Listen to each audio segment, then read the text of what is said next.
Stornetta. Here we're attending Malta Blockchain Summit, and I'm here with Mr. Stornetta, co-founder of blockchain technology. And it's a pleasure to be here. Thanks.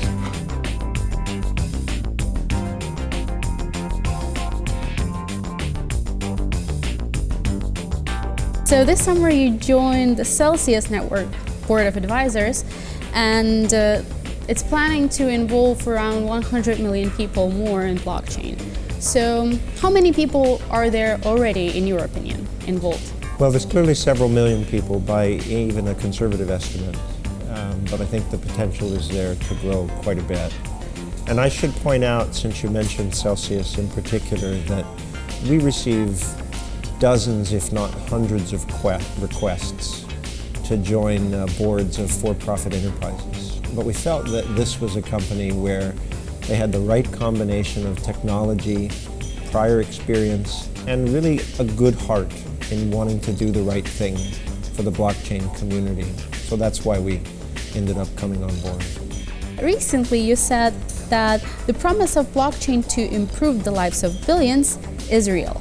Don't you think that right now the situation is not quite as you said, and not too many people are involved? Well, that's why we said the promise is real.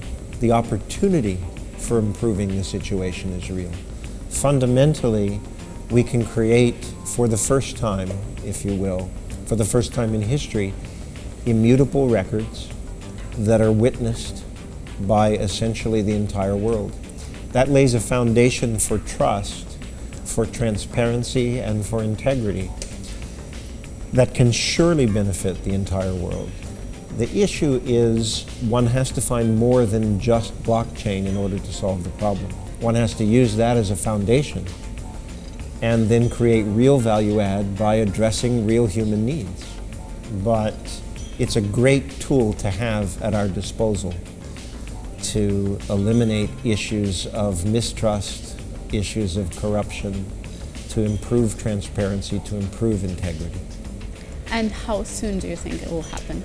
Well, there's an old joke about that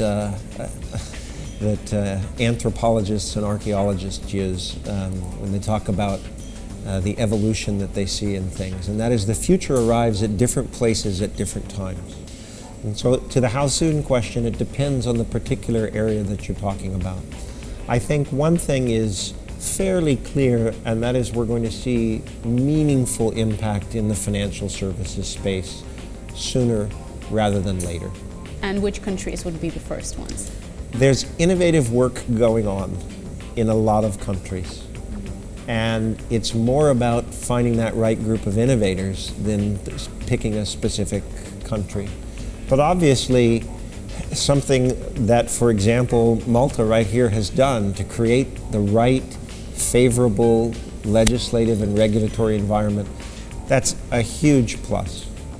So again, countries that are predisposed to thinking in that way and trying to innovate in a regulatory fashion as well as in a technological one, that's where you're going to see success.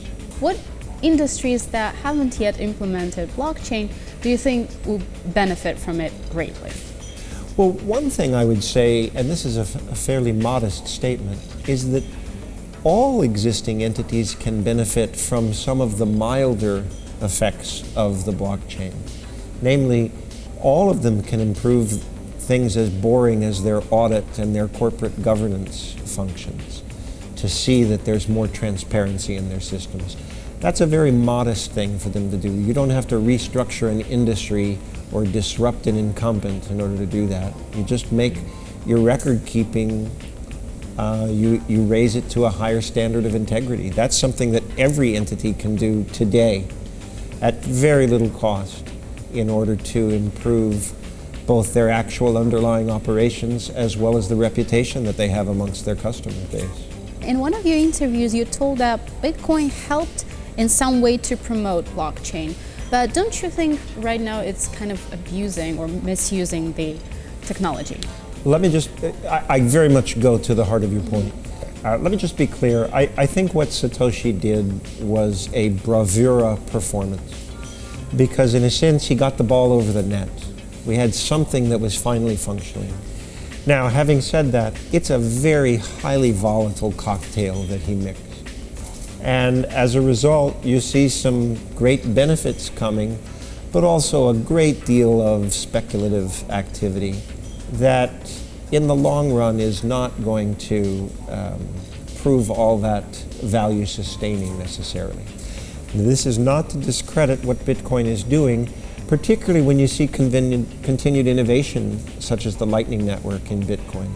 But I very much agree with you that it gave blockchain, which was intended in its inception when Stuart and I first thought of it, to be something that was very reassuring and trust promoting, to create something that has some highly speculative and frenzied components, which is just the opposite of what we were expecting.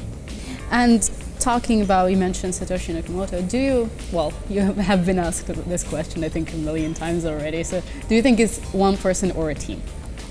Yeah, well again, let me just say the backstory to that, which is I first heard about the Bitcoin paper because people started sending me unsolicited email saying, gee, 4 of the 8 footnotes in the Bitcoin paper are to your work and Stuart Haber's.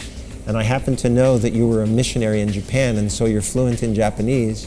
So are you Satoshi? And what I always say, just to make it completely clear, is Watashi wa Satoshi Nakamoto de wa arimasen, honto ni. I can't think of a clearer way to state it than that. I do think Satoshi is at the very least spearheaded by an individual. He writes with a single voice. So there may have been help along the way, but I think you're looking at clearly a lead person with perhaps some assistance. And it's not me. In case you don't speak Japanese, that's what I said in Japanese. In some countries, cryptocurrencies and blockchain technologies are not accepted at all. On the other hand, here in Malta, we can see that it's widely accepted, that there are events dedicated to it, and the government promotes it. So why is it like that in the world? Why is the world so divided? Well, I think with any new technology, there's going to be some skepticism, and some of it highly warranted, as you've alluded to, given some of the less desirable aspects that have drawn attention due to some of Bitcoin's initial uses and whatnot.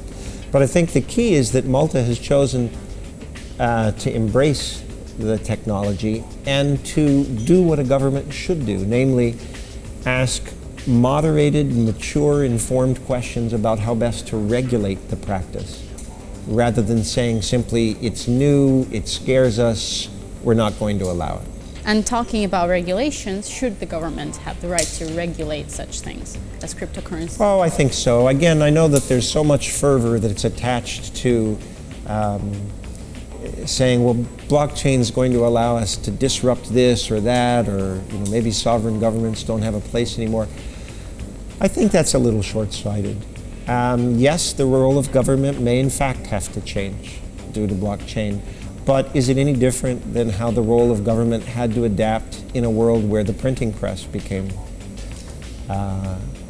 allowed widespread publication of documents without government approval? Is it any different than the world that was created with the internet, where we can all say what we think about a topic? Not that that hasn't caused some problems lately. I think the governments that are foresighted and adapt will find that they have a valuable role to continue to play, but adjustments have to be made with any new technology. And as for the issue of self-regulation, should it exist or should it? Well, I think, again, I don't have a great answer other than to say that you're going to see a mix of that. To the extent that industries can self-regulate, the better.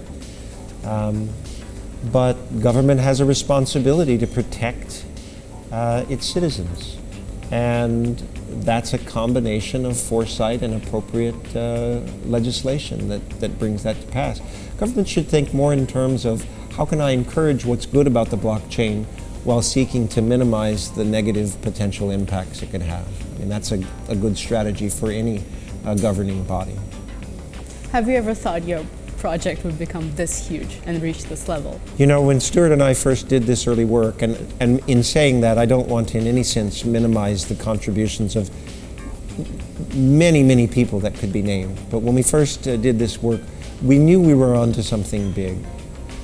But quite frankly, it's almost a little surreal and very humbling to see that we've laid a secure foundation, I hope, for something that can benefit a lot of people. Thank you so much for your time, Mr. Stornetta. It's been a pleasure. Thank you.